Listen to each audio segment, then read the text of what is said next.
Para may rhythm po yung paghinga niya. Ngayon, pwede ka nalang, pakiamoy ko may rhythm mo mo. May rhythm, malakas. May rhythm po. Kasi pag wala sa rhythm, meron ba dito yung wala sa ayos yung paghinga mo? Yung 3 beses ka nag-i-inhale bago ka mag-exhale. May gano'n dito?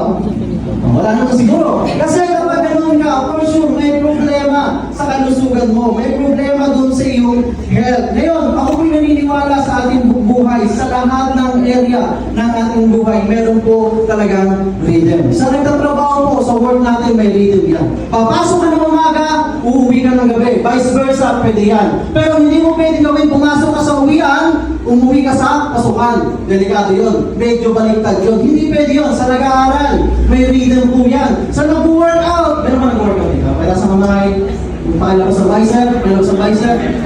Yun! Sa nag-workout bro, may rhythm yan, tama? Pag wala ka sa tamang posisyon, pag wala ka sa disiplina, sigurado hindi lalaki yung katawan mo, ang mangyayari sa'yo, mamamaga yung muscle mo. Ganun po ka-importante ang rhythm sa buhay natin. Ngayon, tanong ko ganito, but what about when it comes to our walk with God? Do you think may rhythm? Do you think may disiplina po tayo sa ating relasyon sa Panginoon? Yes or no? Yes, of course, kailangan po natin yan. At yan po talaga nagsimula yan. If yes ang sagot mo, kamusta po ang rhythm ng relationship mo sa ating Panginoon? Tumitin po ba? Maayos ba ang ating disiplina sa ating relasyon sa ating Panginoon? Ngayon, binanggit ko yung salitang disiplina. Baka lang po kasi maiba yung term natin o ating definition sa disiplina. Kasi tayo bilang tao, pag sinabing disiplina, medyo iwas tayo dito. Bakit? Grabe, disiplina yan. Dapat medyo iwas ka yan, dapat medyo makigat. Gano'n ang disiplina. Pero po, yung binabanggit kong disiplina dito, eh hindi po yun. Yung disiplina natin dito, yung tinatawag natin pattern, rhythm na bilang isang Kristiyano, ibig sabihin, yung katabi mo, kung Kristiyano yan, kasama sa buhay nito. Meron siya nito. Kasi in Christianity, meron po tayong tinatawag na spiritual discipline. Pakisabi nga po, discipline. Discipline. And yung rhythm na kailangan natin para masagawa natin itong mga spiritual discipline na to ay hindi dapat nakabase sa kakayanan mo, talino mo, abilidad mo, galing mo, diskarte mo. Hindi dapat doon. Dapat nakabase ito sa grace ng ating Panginoon. Pakisabi ko rin, grace. Pag sinabi kong grace, this is an unmerited favor from the Lord. Without the grace of God, hindi po natin magagawa itong mga spiritual discipline. Or worse, hindi mo talaga gusto gawin. Ayawan mo siyang gawin. Bakit? Kasi nga, grasya lang po ng Panginoon ang makakagawa ito sa buhay natin. In this series, we will rely, we will depend, and we will acknowledge to the grace of God as we study the proper discipline on how to be generous. Bakit ko sinabing generous? Last week, sino po nandito? Masanay na po kayo. Pag ako po nag-preach, taas ng kamay, kaliwat kanan, dito sa kaliwa, lubong sa kanan. Ganun po talaga ako, ano? So, masanay po tayo. Last week, sino po nandito? Taas ng kamay. Yun. Kung nandito ka last week, pinag-usapan natin yung generosity about giving. Kasi giving is part of spiritual discipline. Dan ngayon naman po, pag-usapan natin yung how to pray. Next week, pag-usapan natin yung how to fast. And you know what? When we talk about discipline, ako po naniniwala, it all start with instruction. Instruction. Dapat po sundin natin itong mga instruction. Or kapag nagpapalo tayo dito sa instruction na to, it will become our habit. It will become our habit. And of course, eventually, it becomes who we are. Same thing in spiritual discipline. If we are a disciple of Jesus, dapat po may instruction din. Yun nga lang, yung instruction na gagaling po dapat sa Bible. Tanging sa Bible lang po natin makukuha yung spiritual discipline na pinag-uusapan natin. At dapat yan lang nanggagaling. Na magre-resulta sa araw-araw na buhay natin na mag-i-apply natin ito, and then it become our spiritual habits. Then of course, if we consistently follow the instruction at nagiging parte na to ng buhay natin or yung lifestyle na sinasabi natin, we become more like Jesus. Pakitignan naman ulit yung nasa kaliwa mo. Kamukha ba ni Jesus?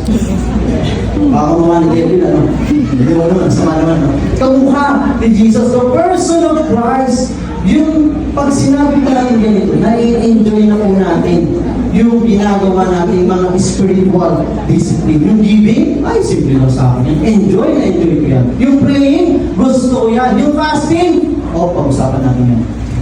Ayaw ng fasting. Pero dapat na-enjoy natin kasi nga nalalaman natin na ito po'y galing sa Panginoon at meron tayong binasihan. Ito po yung Biblia. Yung tipong alam na alam mo sa sarili mo na tama yung ginagawa mo. Not to gain more, but to be more like Jesus. Now, pagka ganun na po tayo at ang estado natin ay nandun na, that is what we call fellowship with God. When we say fellowship, it's actually a partnership, a relationship na meron tayo sa ating Panginoon. Kasama doon sa fellowship, yung transformation, pagbabago natin. Kasi, at walang pagbabago, mahihirapan tayo. Tanong ko lang, bakit ka magbabago? Because of the grace of God.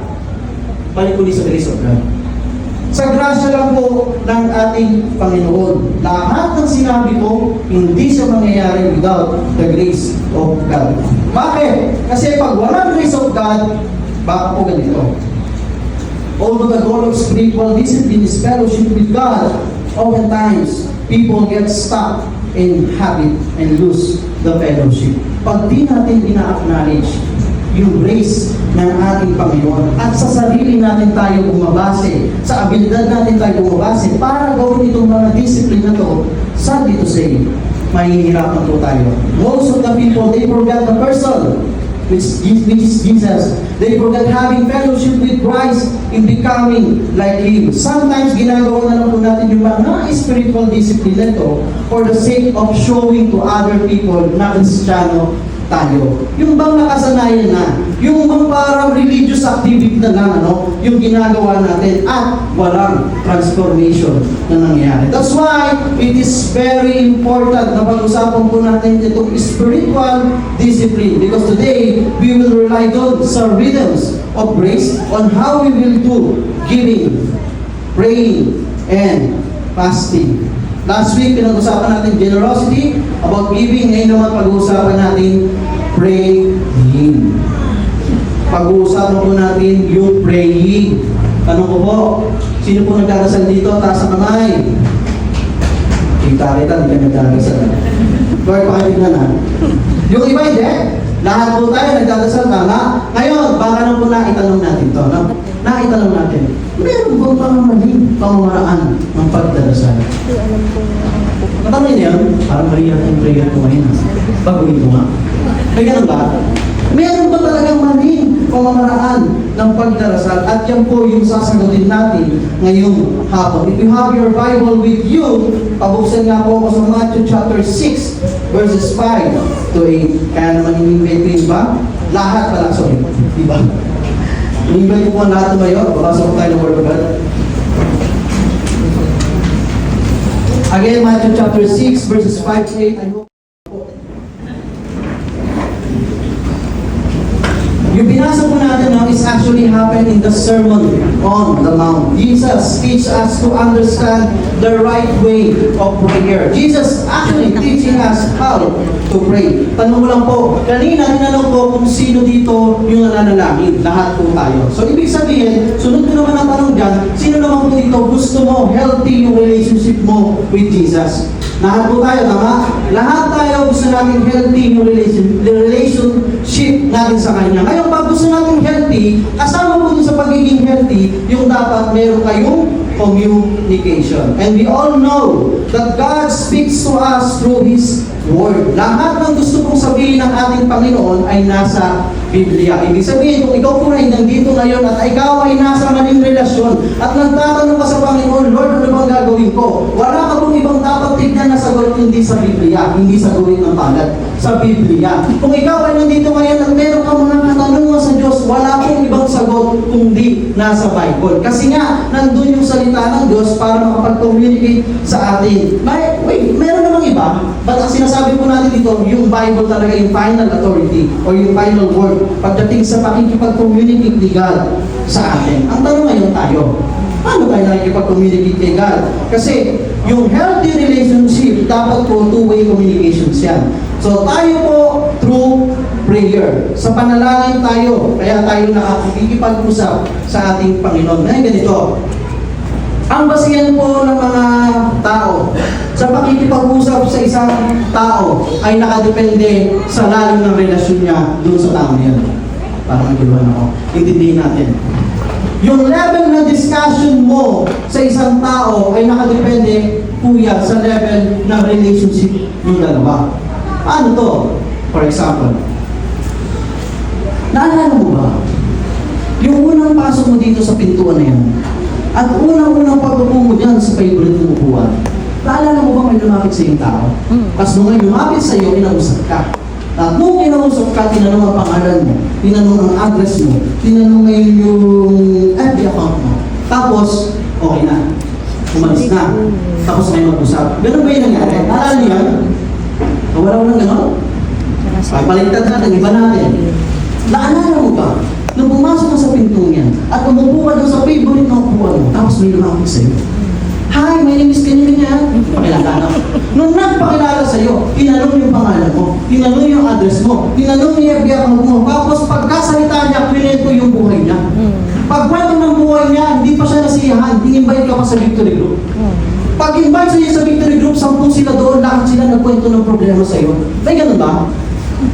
First time mo punta yun, ha? Parang may nagtaas dito, ha? Walang ganun, tama? Kasi pag ganun ginawa mo, baka iwasan ka. Sino ba ito mga ito? Mga weirdo ang tatangan. Tama?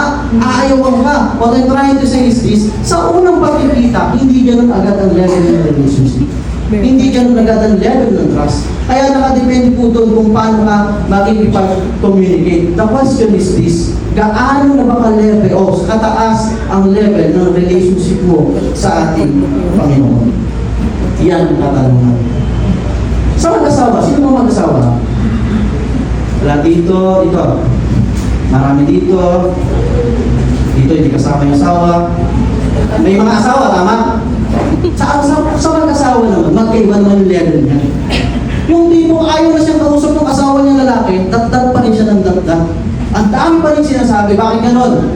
Kasi, ang taas-taas na ng level ng relationship. Ganun ba yung asawa niyong babae? Hindi, ako yung ganon. Ako yung manginginig. Kaya gano'n naman daw, pwede naman baliktad. Pero ang sinasabi ko dito, the more ka nagtitiwala, the more malalim ang relationship, the more mo siya kakausapin. Same thing with God. The more po tayong malalim ang relasyon sa ating Panginoon, sa pagkilala natin sa Kanya, the more man natin siyang kakausapin at mananalangin tayo. Ngayon, tignan natin. Dahil ganun tayo, halimbawa, tignan natin, ano ngayon yung mga maling pamamaraan ng pakikipag-usap sa Panginoon gamit ang panalangin. Puntahan natin. Verse 5. Sabi doon. And when you pray, you must not be like the hypocrites, for they love to stand and pray in the synagogues and at the street corners that they may be seen by others. Truly I say to you, they have received their reward. This is one of the basic criteria of improper manner of prayer. The word hypocrites means actor. Nabanggit na po ito ni Pastor Ricky last week. Yung sinasabi dito ni Jesus, ito daw yung mga taong malalakas manalangin. Ito yung mga taong hindi mo ma-absent sa posisyon. Ito yung mga taong kung saan-saan parada sumasama at nananalangin. Gusto nilang ginagawa yan. Bakit? Kasi gusto nilang makita ng mga taong nananalangin sila. Ito yung mga hypocrites, ha. Ito po yung sinasabi dito ni Jesus. You know what? Sometimes prayer becomes a tool. A tool to get attention, acceptance, and affirmation from other people. Some people pray not to communicate with God. Hindi po yun ang intensyon. Yung iba na nanalangin because gusto nila makita sila ng ibang tao na nanalangin or magaling manalangin. Yung tipo na ang pray. May nakita kayo naman? Yung grabe mo pray. Okay na. Siguro talagang ginawa mo yun ng church yun. Doon na natin ano? Yung gano'n yung napakagaling. No? Sabi ni Lord, yung mga gano'n daw pong tao na gusto na gano'n ang ginagawa, na nagpapakita magaling sila, nananalangin sila, na-receive na daw po nila yung reward nila. Ano yung reward nila? Yun po yung applause ng katabi mo. Yun po yung reward na na-appreciate ka ng tao. Ngayon, balansihin natin. Tanungin natin, Mali ba yung makita tayo na nananalangin ng ibang tao? Mali ba yun? Eh paano tayo dito sa church? Di ba nananalangin tayo? Tapos nakikita natin isa't isa. Eh paano yung mga umakyat dito pagtaas ng worship, pinagsisisigaw, Lord, you are holy, you are mighty, you are good. Ano yung pakita tao yun? Yun ba yung talaga? Mali ba yun? Eh paano yung mga preacher na nagpipray sa public? Paano yung mga victory group leader? Sino ba mga victory group leader para sa pangahay? Paano yung mga yan? Lalakas mag-pray dun sa Pilos. Ganun ba, no? Nag-endorse mo. Mamaya ka. Yung ano mo yun, di ba yung Pilos, konti lang yung mga table doon, tapos magkakaligay, tapos hindi na magkalinig kasi lalakas mag-pray. Ano ibig sabihin nun? Mali ba yun? Of course na. Hindi po mali yun. Because being seen, praying is not wrong. What is wrong is praying to be seen by others. Magkaiba ito. Magkaiba po ito. It's all about the heart. Bakit mo ba siya ginagawa? Bakit ka ba nandyan sa lugar na yan at nananalangin ka ng malakas? Ano ba ang intensyon ng puso mo? Ano ba ang motibo ng puso mo kung bakit ka nag-pray dyan sa public? Listen to this. The heart of the prayer matters. True prayer is sincere and not performance. Pakisabi nga po performance. Yun. Kasi itong mga hypocrites, ang sinasabi dito ni Jesus, performance-based sila. Nag-perform. Mga performer, actor na eh. Nag-show. Ito yung gustong sabihin ng Panginoon. Ayun, puntahan ko lang uli yung kanina. Yung context natin ay church, ano? When we talk about corporate prayer or public prayer, you know what? Ako po mismo, ano? Ako po, the way I pray in the pulpit is different the way I pray in private. Privately, magkaiba po yan. Magkaiba yung ginagawa ko, no? Because, sa amin po, hindi lang ako, ito na, sasama ko na yung iba. Sa amin po mga umakyat dito sa stage or dito sa pulpit, sorry, ay ginagawa po namin to, but we make sure na hindi kami na-honor, kundi si God. Hindi kami nag-glorify, kundi si God. Malinis po yung puso namin kahit tignan nyo kami. Kaya pa nagsisigaw kami dito, unawain nyo kami kasi ganun kami ka-passionate kay God. Okay lang ba? Kasi baka yung iba nagsisigaw, lalo na may kilala ko dito, pag sumampa dito, grabe, lakas ng boses eh. Di ba papangalanan ha? Pero talagang gano'n siya ka-passionate eh. Gusto, Lord! May ganun kasi talaga. Again, depende po yan sa intensyon at nasa puso mo. Bakit mo ba siya ginagawa? And I believe, alam niyo po, my private prayer life is better than my prayer in public. Bakit? Because sa mga oras na yun, personal na yun. Sa amin dalawa na ng Lord yun. Ano? Mamaya pupuntahan ko yung private, no? Again, walang mali sa public prayer as long as you do it with the right heart, right intention, and right motive. At hindi lang para mag-perform. Jesus does not condemn public prayer, but sinasabi lang niya, kung ginagawa mo yan for your self-glorification, may mali dyan. Hindi mo tama yan. Again, we need to check our heart pag nandito tayo sa ganitong sitwasyon. Ano ba ang nasa puso natin? Tapos ito maganda. Verse 7. Sabi sa verse 7. Ano sabi? Yeah. And when you pray, do not heap up empty praises as the Gentiles do, for they think that they will be heard for their many words. Kung kanina yung hypocrites ay nagpe-perform daw. Ito naman mga Gentiles or pagans, sila naman daw po ay they pray to persuade. Pag sinabi persuade, nanghihikayat po. For the Gentiles, they felt like they need to pray much more longer. Mahabang panalangin at kung ano-ano yung mga sasabihin nila para daw mas marinig sila ng ating Panginoon. Ito, hindi maganda. Yung naging Kristiyano pa, tapos nag-iba ka mag-pray. Naramdaman mo yung sarili mo? No? Dati pag pinag-pray ka, uy, pray ka naman. Kakain, ay, ayoko. Hindi ako marunong yan. Hindi nga, pray ka naman. Ay, ganyan lang, ganyan. Ayaw mo! Hiyang-hiya ka! Pero naging Christian ka, nabigyan ka ng opportunity, pinag-closing prayer na, pare, 30 minutes na, hindi ka pa tapos. Closing prayer yun ha. Uwian na. 30 minutes. Eh dahil natutuwa sa iyo kasama, binigyan ka ulit opportunity. Pinag-pray ka ulit. Inimbitahan ka sa isang okasyon. Grabe, ang haba mo pa rin mag-pray. Malamig na yung sopos, di ka ba tapos? Grabe naman, gutom na kami, tagal mo naman. Kasi kung ano ang pinagsasabi mo, Lord, thank you sa food. Thank you, Lord, sa nagbigay. Lord, dapat ganito, Lord. Dapat, ano to? Ang dami sinasabi. May ganun po ito? Siyempre, wala. Ako lang. Ako po minsan ganun eh. Minsan nga na. Kaya, alam niyo po ang mga Kristiyano, kaya pa nag-pray, nakamitat na. Yung birthday ni Luis. Pansin nyo? Kasi sa iba, kailangan makapikit ka eh. Dito nakadilat na, napapansin nyo? Kasi nangyari dito, nung pagdilat niya, wala na yung kasama niya. Hindi mo ulit papakalanan. Baka ako yun eh. Ano? Sa sobrang haba mo mag-pray, paulit-ulit lang naman yung sinasabi mo. Alam niyo po, huwag kayo magagalit, ano? Huwag kayo magagalit. Minsan, weird na siya tignan. Minsan, weird na siya pakinggan. To the point na yung mga gusto mong maging Christian, yung gusto mong makilala si Lord, ayaw na. Ayaw mo yan. Ayaw mo na mag-Christian. Ang hirap mag-pray, di ko kaya yan. Diba? Na-experience mo na yun? Siyempre hindi. Ako na. Diba? Alam niyo po, ano, dapat po maintindihan natin na hindi sa lahat ng pagkakataon. Well, balansin din natin. May mga ganun kasi talaga passionate na.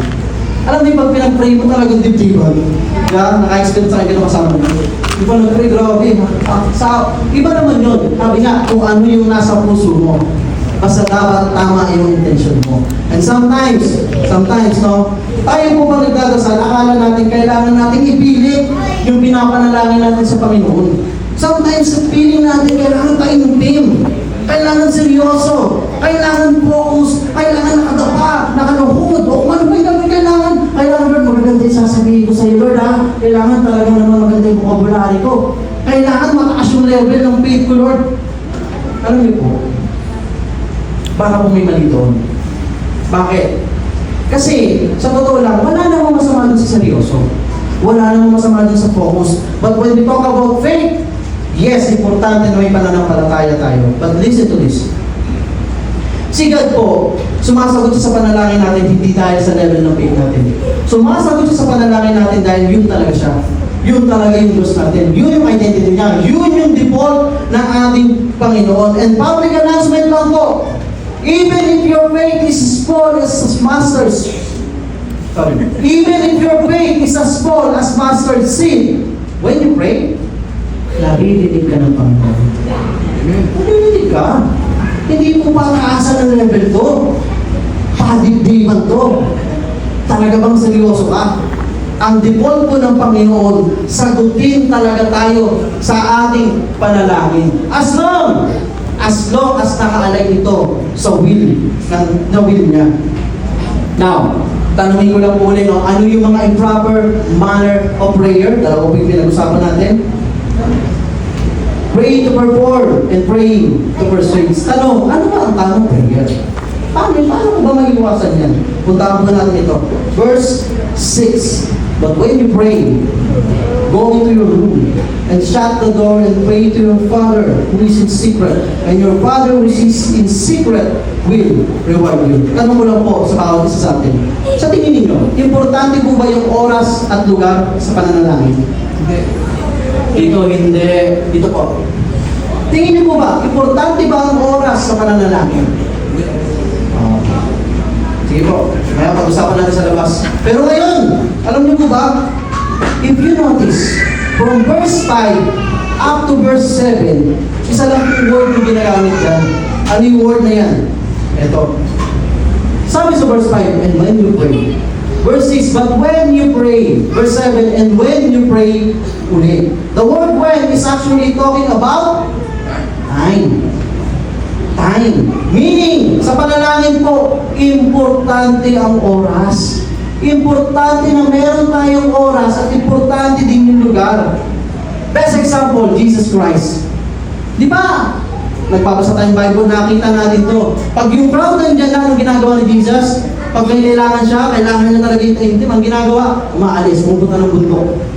Pumunta. Hindi ko naman sinabi pumunta ka ng bundok, ano? Pero si Jesus yun eh. Tama? Ano pa? Garden of Gethsemane, bago siya takipin. Anong ginawa? Di ba iniiwan niya yung disciple? Ang sabi niya, alis mo na ako dito. Mag-pray kayo dyan, pray na ako dito. Anong ginagawa ng disciple? Natulog. Tutulog. Si Jesus. Magdadasal. Pray. Ilang beses? 3 times. Ganun po ka-importante kay Jesus, yung oras ng pananalangin at yung lugar ng pananalangin. Importante po ito. Again, when we pray, go into your room and shut the door and pray to your Father who is in secret. Ang ibig sabihin lang po ito, dapat daw po pag nananalangin tayo in private, dapat walang distraction. Walang distraction. Kami po, bago kami umakyat dito, hindi lang po kami mga preacher, pati nagka-transition, kumakanta, meron po kaming huddle. Huddle, nag-pray kami. Pero alam niyo po ba, meron din kaming solo prayer. Prayer na palihim. Ako po minsan po, pasok ng CR. Pag may tao, mahaba pila, punta ako dito. Nag-pray ako mag-isa. Lord, bago po umakyat doon yung Holy Spirit mo makita, ikaw Panginoon yung maramdaman. Lahat po kami ganon. No? Bakit namin ginagawa yun? Kasi nga kailangan ng intimate. Kailangan po ng private and personal prayer. Kailangan mo talaga? Tanungin ko po, sino po mag-asawa ulit? Sa mga yan. Sa mag-asawa, di ba magkasama naman kayo lagi? Tapos sa pagtulog, magkatabi naman kayo. Sa pagkain, sabi naman kayo. Pero bakit kaya dumarating sa oras na didate kayo? Nagdidate naman? Mukhang hindi ah. Nagdidate tama? Anong kaibahan? Bakit kayo nagdidate? Kasi gusto nyo magkaroon ng intimate moment. Gusto nyo magkaroon ng quality time. Gusto nyo mapag-usapan yung mga bagay-bagay ng kayo lang dalawa. Gusto nyo maramdaman ulit yung init ng pagmamahal yung dalawa. Same thing with God. Gusto ko ng Panginoon mas formalin. Hindi naman siya against sa public, pero gusto ko ng Panginoon kausapin ulit siya ng kayong dalawa lang. Kasi baka maraming gustong sabihin ng Panginoon na hindi mo narinig kasi sobrang ingay ng mundo. Sobrang ingay. Importante po yung oras at lugar. Iba yung public setup at iba yung private. Yung iba nga tawag dyan, war room. Sino naman itong war room? Tao naman? Tao naman siyempre. Ano? War room po, pag pinanong grabe yun. Ganyan o. Sa kwarto. Nabigit na kung ano-anong verse. Tapos doon nagsisigaw, doon umiiyak. Kinakausap si Jesus. Si God. Hindi naman tayo lahat may war room. Yung war, lahat tayo yan. Pero yung room, baka wala. Alam niyo po, kahit nandito tayo, kapag naramdaman mo si God, may gusto kong sabihin sa iyo. Kapag naramdaman mo si God, gusto kang kausapin, hindi na lumabas. Ginagawa ko nito minsan, lumukos ako sa sasakyan, worship ako, doon ako nag-pray. Alam ko marami dito gumagawa na dito. O kaya kapag walang space dito sa gilid, may basura nga lang. Pero okay lang. Hindi naman sinasabi ni Lord kung anong amoy, kung ano. Basta mag-pray ka lang. Hindi mo kailangan na sobrang, alam mo yun yung kailangan sa iyo. Basta, ang gusto lang ni Lord, magkaroon kayong pag-uusap ng kayong dalawa lang. Ngayon, bakit sinasabi ni Jesus na?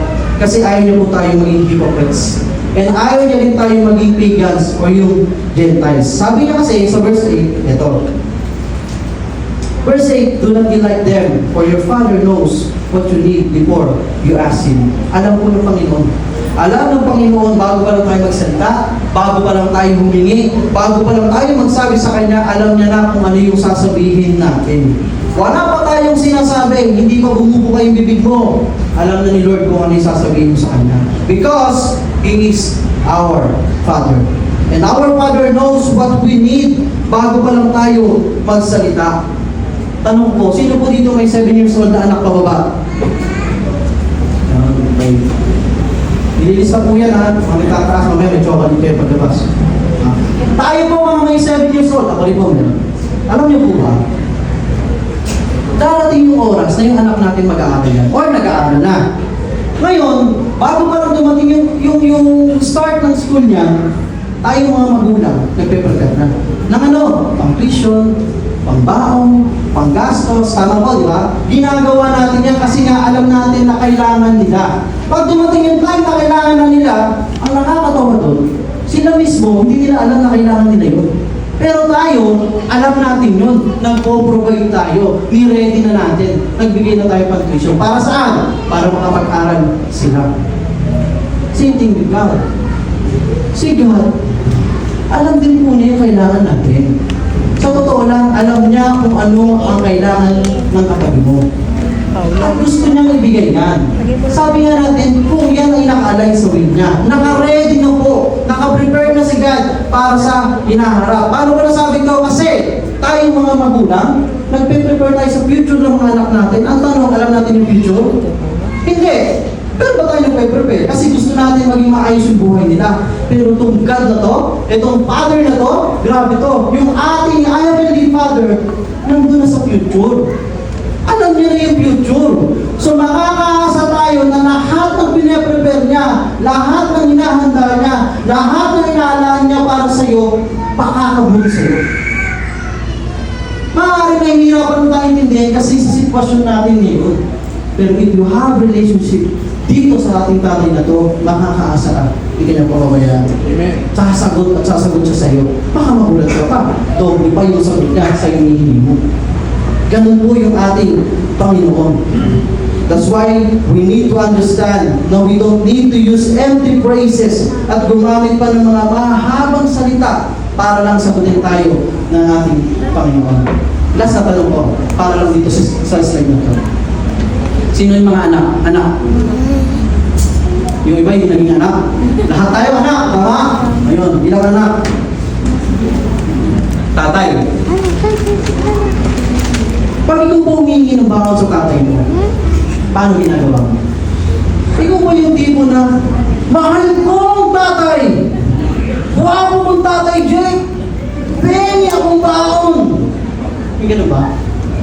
Yung anak ko hindi ganun eh. Pag nangingi baon sa akin ng tay, baon. Galit pa pag hindi mo namin yan. Ganun! Casual lang ba? Kasi pag ginawa niya sa akin, oh, tatay ko napakagwapo! Parang hindi ako matutuwa eh. Parang niloloko lang ako eh. Hindi ako lang, huwag mong batukan, ano? Alam mo yun yung hindi ganun. Ganun din po si God. Dahil si God pala ay tatay natin, hindi natin kailangan, Lord, ganito, Lord. Hindi. Lord. Ito kami na yun. Ito yung sitwasyon namin. Alam ko naman pa ng tatay. Alam mo yun, parang kahit nasan ka, pwede sa pasabi. Kahit nasan. Sa jeep, sa bus, sa bahay, kahit nga sa siyan, pwede mo siyang kausapin. Bakit? Kasi may relationship kayo. At tatay natin siya. Gusto po ng Panginoon na kinakausap tayo. Kaya lang, baka tanong niyo sa akin, ano? Hindi ba sabi mo kanina, alam naman na niya yung mga panalangin ko? Bakit ba ako mananalangin? Patanong nga. Hindi pala tanong. Ako nagtanong, bakit ba ako mananalangin? Kaya alam naman niya yung mga kailangan ko. Paano ba lang din po? Yung anak ninyo, bakit kaya hindi pa rin ang hingi sa'yo? Alam mo naman din yung mga pangangailangan niya. Bibigay mo na lang naman. Pero ba't yung anak ko hindi mo mapigil, hindi pa rin ang hingi sa'yo? Alam niyo po, kaya gano'n. Kasi alam niyo tatay ka na. Alam niyo may relationship kayo. Kaya kahit paulit-ulit yan, okay lang sa'yo kasi nga, anak mo yan eh. Ganon din po sa ating Diyos. Ang gusto ng ating Panginoon, nakakausap niya tayo. Oras. Ngayon, layo ko ng konti. Aware naman po tayo lahat, mag-Holy na. Tama? Alam niyo yung Holy Week? Alam naman natin. Mag-Holy Week na. Anong ginagawa ng ibang tao pag Holy Week? Nagtitirik na kanila. Nagpe-penitensya. Kailangan meron kang 10 panalangin na aba kay Noong Maria. Tapos meron kang 7 panalangin para sa mga santo. Tapos dapat meron kang 5 panalangin para dito. At pag mawawala, huwag mo kakalimutan, 3 panatang makabayan. Hindi ganun ba? Pag hindi mo na kompleto yun, ay mahihina. Hindi masasagot ang panalangin. Bakit nila ginagawa yun? Kasi feeling nila, kailangan gawin yun para mas maliit ako ng Panginoon. Kailangan gawin ko para mas ma-honor ko si Lord. Pero sabi sa verse 9, ito po eh, pray then like this, Our Father in heaven. Not to a mother, not to a saint, not to an angels, not to a force, not to our loved ones. Walang patri-patrino, diretso sa Kanya. Our Father. Ganun daw po manalangin. Yung iba, 9. Hindi ko ikaw na po bahala sa amin. Tulungan mo kami ngayon, kakain kami, Lord. Ay, Lord, Nay, pagdating sa kabila, Tay, huwag mo kami pababayaan. Hindi ko naman po sinasabing, inaano natin sila, ano. Maaaring hindi na po kailangan na makatulong natin. Pero sa totoo lang po, sabi ni Lord, walang ganoon. Actually, kasalanan sa Diyos yun eh. Sabi ni Lord, sa akin lang, our Father. Kasi ano po kung totoo itong panalangin na to? Nung binata po ako, nahilig po ako sa manok. Alam mo yung manok? Hindi pa ako kasi ganito ako, yung mga judge na. Nahilig ako sa manok. Sabi ko, gusto ko mag-alaga ng maraming manok. Mag-pray na ako. Kaya lang, nag-pray ako kay San Pedro. San Pedro, tulungan mo ng manok. Bigyan mo maraming maganda yung manok mo eh. Grabe, ilang buwan na ako nag-aantay, wala yung sagot. Di nga ako nagkamanok eh. Nag-disappoint lang ako. Di pala totoo. Pero kung kayo Lord ako nag-pray, Lord, bigyan mo akong manok. Tatanungin ako, anong gagamitin mo anak sa manok? Ang gagawin mo? Ang sasabong ko, Lord. Hindi din niya ibigay. Hindi din niya, kasi gusto niya ikabubuti natin. When we pray to the Father, not to Buddha. Nagpipray pa kay Buddha? Wala naman. We pray to the Father. Now, what is the proper prayer? Ito. Our Father. Alam niyo ba ito? Alam naman, kabisado naman, kahit na nakapikit, kabisado. Okay lang po ba? Basahin natin ito ng sabay-sabay. Itong verse 9. At the count of 3, 1, 2, 3. Our Father in heaven, hallowed be your name. Your kingdom come, your will be done on earth as it is in heaven. Give us this day our daily bread, and forgive us our debts, as we also have forgiven our debtors. And lead us not into temptation, but deliver us from evil. At ang sagot ng lahat? Amen. Kabisado. Alam niyo po, no, if you notice, verse 9 to verse 10, ang binabanggit po dito, your name, your kingdom, your will be done. Meaning to say, prayer is all about God muna. God first is about adoration, magnifying His name and glorifying Him. And then, pagdating ng verse 13, papunta sa verse 11 to verse 13, tsaka palang pumapasok yung para dyan sa katabi mo. Ano? Tsaka palang dyan pupunta. So, the first petition of prayer is papurihan muna natin yung ating Panginoon. Papurihan muna natin at i-acknowledge natin yung sovereign God, no, sa buhay natin. Yung iba, ganito kasi ginagawa. Inuuna naman si God. Pagbungad ng panalangin, pangalan agad-agad na sinasabi. Yun nga lang, ibang pronunciation. Imbis na Panginoon, Panginoon. Hingi ng hingi. Oh, pwede na niya tabi mo. Kung nga ba humingi niya, Lord? Ano naman humingi? Parang mo problema humingi, pero sabi ni Lord, baka lang may nakalimutan tayo. Ngayon ganito. Ano yung ibig sabihin? Ganito po. Pagdating sa verse 9, ang ganda-agad ng introduction. Ang sabi, our Father. Hindi sinabing our God, our Lord, our Savior, our Master. Ang sabi po, our Father. Ibig sabihin, sa Tagalog, tatay natin siya. Meaning to say, we are praying to the Father. We are talking and having conversation with Him every time na tayo po'y nananalangin. This introduction of the proper prayer help us to understand that we have a relationship sa ating Panginoon. Pag sinabing Father, ibig sabihin, tatay mo yan, ibig sabihin, may relasyon tayo. So yun yung sinasabi dito. Ikaw pong nakaupo dyan at ako nakatayo dito, meron tayong relasyon sa Panginoon. Iba to. No? Iba ito. Our Father. Tapos sabi dito, hallowed be your name. The word hallowed is to declare holy. Meaning, when we pray, we glorify the Father because we know that He is the creator and sustainer of everything. Ibig sabihin, ina-address lang natin na yung panalangin natin ay doon papunta sa all-powerful, all-knowing, and all-present God. Kaya yung prayer natin, hindi lang po siya pang public, hindi lang siya pang private, yung prayer po natin ay powerful kahit nasaan ka man. Why? Because yung kinakausap natin is the most powerful God. And this powerful God will provide everything we need because He is our Father. Pagdating ng verse 10, sabi niya, your kingdom come and your will be done on earth as it is in heaven. Alam niyo po para sa akin, no? Pag sinabi let your kingdom come, parang ibig sabihin nito, yung righteousness ni God. Yung righteousness ni God. This is talking about rulership and authority of God. We ask God to reign sa mga buhay natin. Dito, pinapakita po natin na Lord, maghari ka. Ito panalangin na to. Ano? Yung pagdating niya sa verse 10, Lord, pinapakita ko Panginoon na ikaw yung maghari sa buhay ko at sa sitwasyon ko. Dito, we na-acknowledge natin that life is not about us, but it is about God. And the only reason kung bakit tayo nakakapagpanampalataya sa Panginoon, because of Him. So let your will be done, ang sabi. Ang ibig ko sabihin niya, meron tayong willingness to submit. To submit not only to the authority of God, but to submit to sa plano ng Panginoon, sa purpose ng Panginoon sa buhay natin. Ang tawag po dyan, Lordship. Ha? Lordship, yung sumunod, marapit ang victory weekend, ano? Kasi yung mga victory weekend, grabe. Lordship, pinagdaanan niya, tama ba? So yan po yung ibig sabihin niya. Kasi kung titignan po natin ito, sa totoo lang po, pag tinignan natin ito, if you are a father here, for sure, meron tayong plano sa mga anak natin. Meron tayong great plan. Meron tayong dreams para sa kanila. Ganito po yun, sinabi po dito, si God daw ay ating tatay.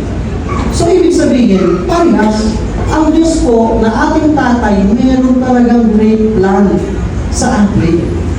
Minsan kasi dahil sa pagsubok na pinagdadaanan natin, nakakalimutan natin yung great plan ng ating Panginoon. Pero ito po yung sinasabi niya, sigurado, meron nakalaan para sa iyo. And if we understand this, yung Heavenly Father natin, never po yung umurap. Para lang makawayaman, para lang hindi magbigay kung ano yung dapat para sa iyo. Because He is our Father. All we need to do is to trust in Him and ask His kingdom to come and His will be done sa mga buhay natin. Not our kingdom, not our will, but yung sa Kanya po. Dahil si God, ulitin ko, siya po yung ating tatay. And also, ito pong prayer na to, nandun pa lang po sa verse 10, no? This prayer is acknowledging that we need transformation in our life. At hindi lang po sa ating sarili, transformation po sa mundo. Kingdom come. We all know. Ewan ko lang kung lahat po tayo, no? Pero aware naman po talaga tayo. Ito po hindi iwasan natin pag-usapan, pero gusto ko lang sabihin, no? Siguro naman aware po tayo lahat sa kaguluhan sa bansang Pilipinas. Because of politics. Ang gulo ng ating bansa. Now, may this situation not cause us, Christians, na magkaroon po tayo ng division. Sana po tayo dito mag-division o mag-divide. Sana po tayo maging united sa mga ganitong pagkakataon. United not in one person, but united in Christ alone. Sa Kanya lang. Meaning, when you say kingdom, it is God who reign, Lord, sa darating na eleksyon. Ikaw po ang mag-ahari. Always remember that it is not the reign of man that matters. It's always the reign of God. Paano mangyayari ito? It will begin from us. It will begin from us. If we want God's kingdom to materialize here on earth, kasi pag sinabing kingdom, feeling natin eternal. Well, eternal naman talaga yan, pero dito pa lang po sa lupa, pwede na natin ma-experience yan. Pwede na natin maramdaman yan. Let the righteousness of God begin from us and within us. Alam niyo po yun, kailangan maintindihan natin na lahat ibinigay na ng Lord sa atin. Walang labis, walang kulang, binigay niya na sa atin.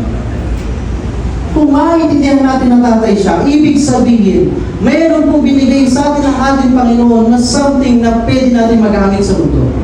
At isa po ito, yung kingdom ng Panginoon magmumula po sa atin. Try to imagine lahat ng Kristiyano generous. Sino po generous dito? Madami yung iba. Generous, pagbibigayan. Anong tsura ng mundo? Try to imagine. Lahat ng Kristiyano nagtatay. Grabe. Sarap talaga maging Kristiyano. Magiging maayos sa lahat. Try to imagine lahat ng Kristiyano sumusunod sa lahat ng rules. Isang araw, nakita ko yung kakilala ko, hindi sumunod. Kristiyano, hindi ko rin di ba joke lang. Alam niyo po yun? Kung lahat po tayo sumusunod sa ating pagiging Kristiyano, yung kingdom ni God, makikita po natin dito sa earth. At dahil nalalapit na po ang eleksyon, kalimutin mo pa ako. Dahil nalalapit na po yung eleksyon, let us always include the election in our prayer. Mag-pray po tayo para sa eleksyon. Mag-pray tayo na yung kingdom ni God yung maghahari sa mga puso ng kandidato. Mag-pray po tayo na yung will niya yung mangyari sa bansang ito at yung kanyang kingdom ang maghari sa bansang Pilipinas. Yun po yung kasama natin sa prayer natin. Na Lord, as a Christian, as we have, because we have relationship with you, Lord, gamitin mo kami. Kami ang magsisimula sa aming magmumula. Now, since we have relationship sa ating Panginoon, and we glorify the Father, and we also allow Him to reign in our lives, tsaka pa lang po tayo hihingi. Kaya na, dito naman tayo sa paghingi. Bababa pa po ito, mga isang oras pa to. Okay lang? Gusto ko yan, kahit 2 oras pa yan, para sa akin yan eh. Sabi sa verse 11, give us this day our daily bread. Bakit kaya daily? Natanong nyo? Bakit hindi monthly, Lord? Di pa sinagat eh. Yearly. Bakit daily bread? You know, at some interpretation to this verse, Jesus referring to the wilderness. Now, referring to the wilderness on how God provided the manna. Ano yung istorya na yan ba? Yung mga Israelite na sila sa wilderness, 40 years. Si God po nag-provide ng manna sa kanila. That time, arawan. Daily wage. Ngayon po kasi, kinsenas, katapusan. Kaya medyo di natin masyado napipil ito eh. Pero sa totoo lang po, yun po yung gustong sabihin doon ng ating Panginoon. Now, in the Bible, the word give, yung sinabi po, give us this day. Ang ibig po sabihin ng give niyan ay continuously giving. Meaning, naniniwala ako at naniniwala ka na ang ating tatay ay mag-provide sa atin continuously. And take note, yung sinabing bread, hindi lang po ito pagkain ha. Ito ay tumutukoy sa lahat ng aspeto ng ating buhay. Tapos ito pa, itong prayer na to ay ito rin po ay nagbibigay sa atin ng protection. Protection saan? Protection sa pagiging greed. Hindi ko na po i-mention kung ano yung mga level ng greed. Diba? Gas na yan. Marami pong level yan, pero alam niyo po kung ano yung sinasabi ko, ano? Level of greed. Paano ito? Kumbaga, itong prayer na to, itong verse 11 na to, sinasabi lang natin na pinapakita natin na Lord, let us live, let us live our lives that has full dependence to God. Ganito yung maaaring sitwasyon natin ngayon na dapat tayo po ay nakadepende lang sa ating Panginoon. Ano niyo po sa ibang bahay, sa ibang lugar? Baka dito rin sa Pilipinas meron. Hindi lang po aware yung iba. Pero sa totoo lang po may nakakaranas ng isang kahit isang tuka. Alam niyo isang kahit isang tuka? Meron pong gano'n. At yung prayer na to, ramdam nila to. Na Lord, kailangan ko yung provision mo every day. Araw-araw, pag-isip mo sa umaga, Lord, ikaw na kung bahala sa buong araw na to. Tayo hindi natin masyadong ramdam, siguro dahil abundant blessing. Siguro nakaharap sa atin yung pagkain, nakaharap sa atin yung mga pangangailangan natin. Pero meron mga tao na ganito po yung sitwasyon. Kaya daily bread. Ngayon, hindi ko lang alam kung maalala nyo. May istorya sa Bible na hindi nakinig dito sa daily bread. Anong ginawa? Nagkuha para bukas. Sabi nga ni Lord, yung ngayon lang Pero dahil sigurista, ginawa lahat para meron pang bukas. Ano nangyari? Nabulok, napanis lang. Hindi lang napakinabangan. Kaya po ang ating Panginoon, pag sinabi niyang daily lang, kasi kagustuhan ko ng Panginoon, maintindihan mo na kailangan mo siya araw-araw. At gusto ng Panginoon, makausap ka araw-araw. Now the principle is this, that when we pray, let us always have faith that He will always provide para po sa atin. And I believe, protection kanina sa greed, ngayon naman protection din po ito sa contentment. Para magkaroon tayo ng contentment sa sarili natin. Kasi kung iisipin natin, what if monthly nga? Monthly, binigyan ka ni Lord ng mga provision. Kailan muli siya kakausapin? Next month na Lord, pag wala na ulit. Pero sabi ni Lord, anak, hindi yung mga bagay na yan ang kailangan mo. Ang kailangan mo, yung sarili ko sa buhay mo. At kailangan mo ko araw-araw. Bakit? Kasi ang mundo puno ng kasalanan. At sa araw-araw, kailangan natin ng Diyos para makaiwas at para hindi tayo malubog doon sa kasalanan. Verse 12. Pansinin ninyo, ang ginamit po dyan, sa Tagalog, utang. Bakit kaya utang?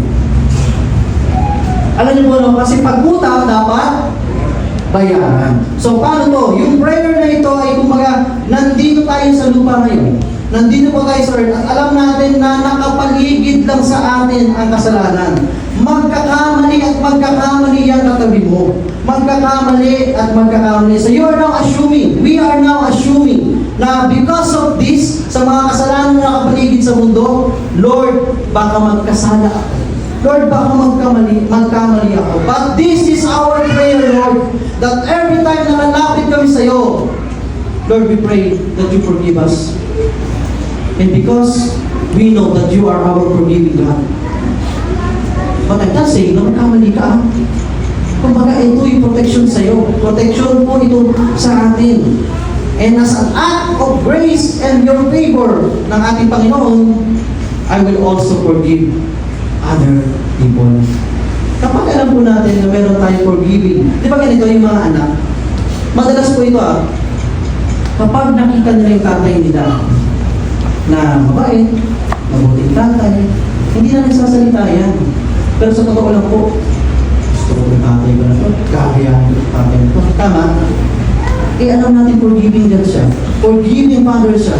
So dapat daw po tayo din ay matutong magpatawad. Hingi tayo ng hingi ng kapatawaran sa Diyos. Lord, patawarin mo ako. Ang tanong, marunong ka ba magpatawad? Pakitin niyo katabi mo. Mukha ba nagpatawad? Hindi. Mukhang ayaw pa eh. Huwag naman. Magpatawad po tayo. Yan po ang sabi ng ating Panginoon. This is a moral obligation na habang nabubuhay tayo dito, wala pong perfecto. Magkakamali at magkakamali, madadapa at madadapa tayo, but always remember we have a forgiving God.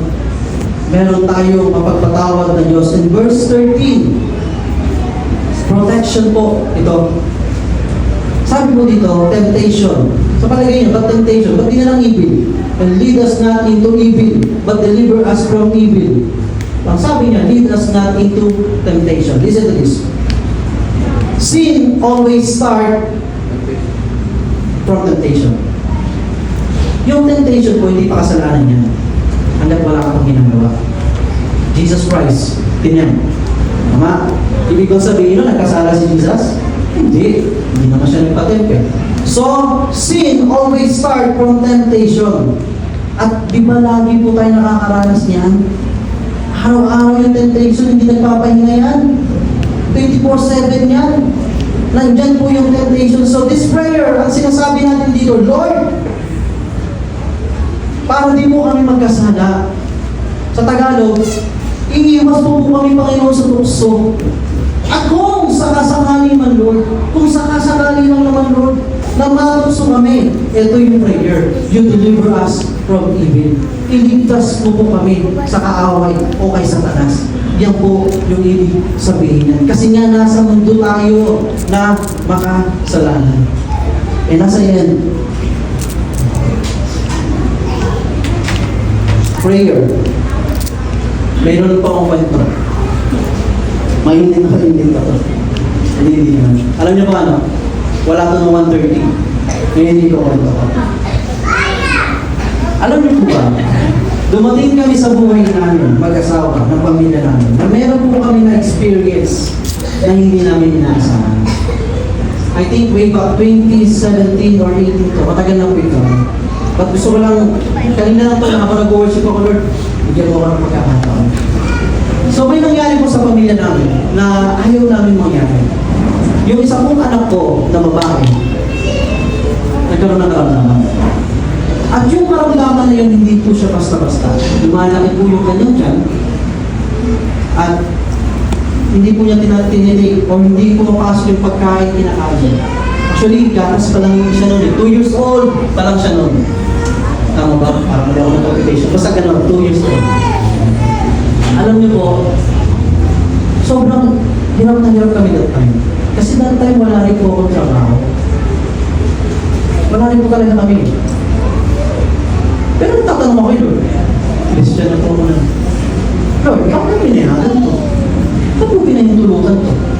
Pero wala akong magagawa. Kailangan namin gumalaw. So, dinala namin sa ospital. Ang daming ospital pinagdalahan namin. Ang daming kong sinabing sakit. Nung pag sinabi mo yung sakit na lulula ka, kailangan operahan ganito, kailangan operahan ganito. Pero sabi ng doktor, yung anak mo, 50-50 yan. Kailangan mo operahan mo na mo. Iyak kami ng inyong mag-asawa.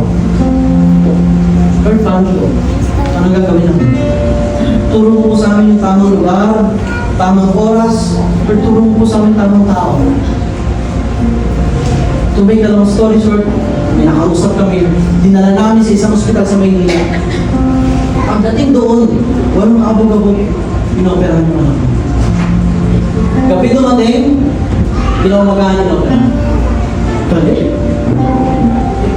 Kaya lang, sabi ko nag-opera, hindi po tayo sigurado, ha?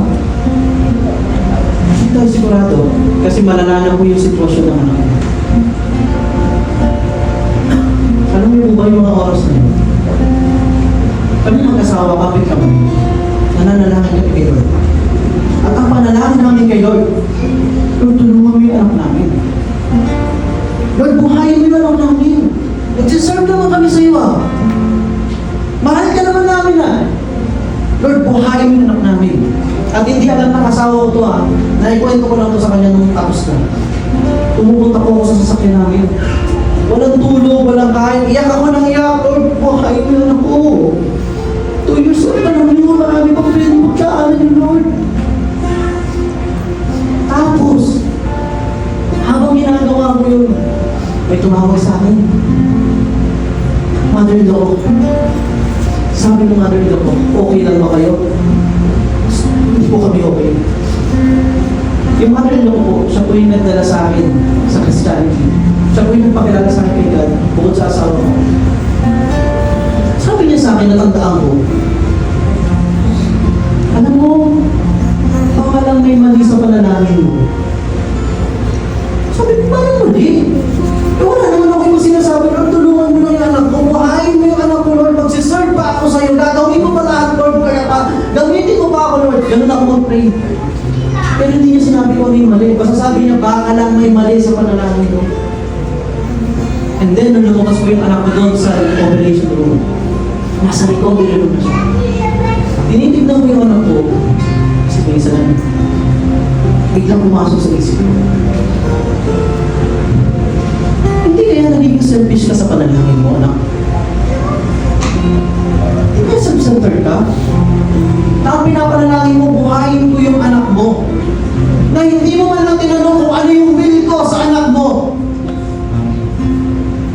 Nung naintindihan ko, naisip yun, ang sinabi ko sa sarili ko, Lord, kung ikaw ang nagbigay ng buhay sa anak ko, ikaw din ang kukuha ng buhay nito. Kaya sino ako para maging makasarili? Kaya binago ko yung prayer ko. Ang prayer ko, Lord, let your will be done. Kung ano mangyari, Lord, ikaw bahala. Kasi sa recovery room, hindi pa naman sigurado kung mabubuhay yun, makaka-recovery yun. Pero pag sabi ko ng gano'ng panalangin, ilang oras lang po, yung anak ko, naka-recover. Naging okay. At ang good news doon, wala akong trabaho. Pero doon sa ospital, wala akong binayaran kahit magkano. Hindi ako nanging provision kay Lord. Ang sabi ko, buhayin lang niya anak ko. Pero dahil naging align yung panalangin ko, na Lord, ikaw yung masusunod, hindi ako. Ikaw dapat ang masunod sa buhay ko kasi alam mo yung nakakabuti sa akin eh. Kung mawala yung anak ko, may purpose ka. And right now, yung anak ko na yan, 12 years old ako. Kasama ko pa sa church, naglilingkod ko at nagpupuri sa Diyos. Hindi ko ito nakita noon. Hindi ba yan ako? Wala na sa labas eh. Si Aika po. Si Kahit ka po inagraduate na taon.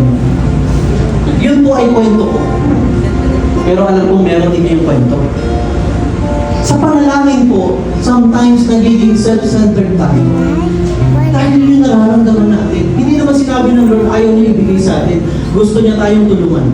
Gusto niya tayong ibigay kung ano yung panalangin natin. But, remember this. Always remember this. Lagi po sana natin unahin yung gusto ng Panginoon. Hindi naman niya tayo gusto saktan. Hindi naman niya tayo gusto paghirapan. Ang gusto lang ng Panginoon, magtiwala tayo sa Kanya. Kasi mabuti siya at tapat siya na hindi lang Diyos, mabuti at tapat siya ang tatay natin. At yun yung meron dapat tayo. You know what? Paano ba natin mag-glorify si God sa ating panalangin? Natanong niyo na ba yun? Mag-glorify natin si God sa ating panalangin. We glorify God when He alone satisfies us. Hindi satisfy sa mga nabibigay na. Hindi satisfy sa mga pinapanalangin na binibigay niya sobra-sobra. Hindi po yun ang ibig sabihin. Kundi dun sa satisfy tayo sa presensya niya. Satisfy tayo sa pagmamahal niya, sa kabutihan niya, at kung sino siya sa buhay natin. Para po sa atin, ano po ba talaga ang kahulugan ng panalangin? Ito ba yung dapat, pag meron ka lang nakukuha sa Diyos, yung ba yung panalangin? Ito ba yung nagpo-provide ng si Lord? Ito ba yung tamang panalangin? Pag nagpapagaling na may karamdaman, ito ba yung panalangin? But what if ang kasagutan ng Panginoon ay iba sa kasagutan na gusto mo? Mananalangin ka ba ba? Mag-pray ka ba ba? You know what? Prayer isn't just about receiving. It's about surrendering everything. Ang panalangin po hindi para humingi sa Panginoon. Ang panalangin po ay nagpapatunay lang na anak ka ng Panginoon. At kailangan mo siyang kausapin araw-araw kasi yun yung importante. Yung makausap natin siya, makilala natin siya. Yes, maybe may mga panalangin tayo na minsan di nasasagot, feeling natin.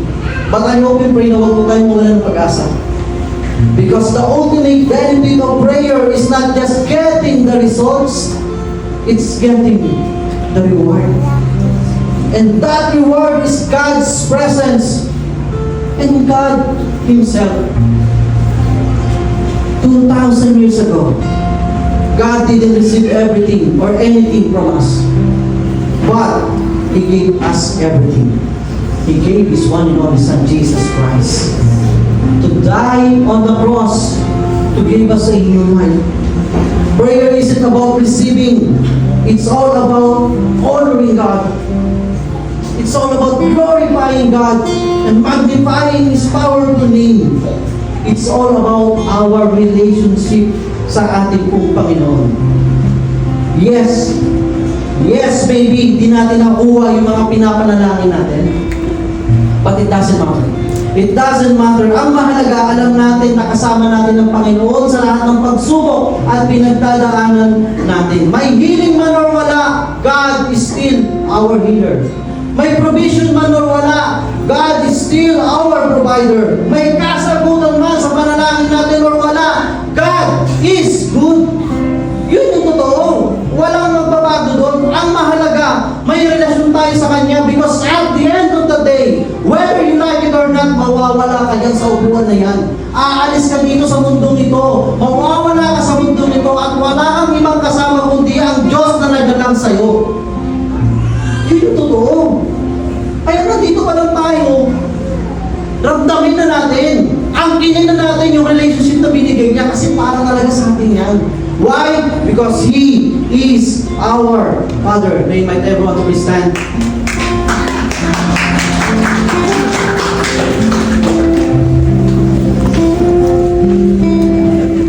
I don't know about you, di ko alam kung ano kung meron ka ngayon at na-experience mo ngayon. But one thing is for sure, God loves you. God is your Father. God is our Father. At yun po yung importante. Can we pray, Lord? Father, we thank you, Lord. We thank you, Lord, for who you are, Lord. Lord, we thank you because we don't need to do or to perform. We don't need to do everything or we don't need to do good works or work hard hard for you to hear our prayer, for you to answer our prayer. Because we know, Lord, from the very beginning, alam mo kung ano yung kailangan namin. Alam mo kung ano yung karapat-dapat na ibigay mo sa amin. And Lord, right now, we believe, oh God, because you know our situations, you know our struggles, you know our pain, you know our weaknesses, oh God. Alam mo kung sino yung may karamdaman sa loob ng kwartong to. Alam mo kung sino yung dumadaan sa pagsubok na hindi na kinakaya, Panginoon. Alam na alam mo yun. But regardless of the situation, kahit feeling namin hindi ka sumasagot, kahit feeling namin wala kami nakukuha kasagutan sa iyo, Lord, hindi yun yung mahalaga. Hindi yun yung mahalaga. Ang mahalaga, malaman namin, Panginoon, at alam namin sa sarili namin na mahal mo kami at anak mo kami. Because you are our Father, Lord, maniniwala kami na meron kang nakalaan sa hinaharap. Meron kang plano sa hinaharap. Nahihirapan man kami ngayon, Lord, pansamantala lang to. Pansamantala lang to dahil alam namin, Lord, sobrang mo kaming mahal. To the point na bigay mo ngayon nag-iisa mong anak. Hindi mo kami kamahal. Kaya, Lord, alam namin, ang hahawakan namin at idideklara namin sa aming mga puso ngayon, Lord, that every time we pray, we will enjoy praying. Not because bigay mo sagot, not because nag-provide ka, but because we have relationship sa iyo. Because you are our Father. We thank you, God. And part of that relationship, Lord God, ipapurihan ka namin. Sambahin ka namin. Pagtaasan namin ng pangalan mo. At ideklara namin sa aming mga puso, salamat sa aming mabuting tatay. We worship God once again.